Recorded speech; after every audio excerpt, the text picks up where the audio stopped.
Putting a prepaid Visa card through your PayPal. In today's video, you are going to learn how to put a prepaid Visa gift card on PayPal. So let's get started. So the first thing you need to do is go to your PayPal account and now click on the option that says wallet. After clicking on the wallet option, you will see an option that says link card or bank account, and then these three options will pop up. There you have to go the first option, which should be link a debit or credit card. Then you have to select the first option, which is debit or credit card, and there you need to enter your details.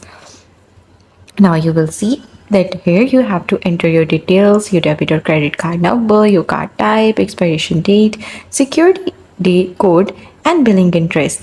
Now you will click on the option that says link card, and that's how you will be able to put a prepaid Visa gift card on PayPal. That's all. That's pretty much simple.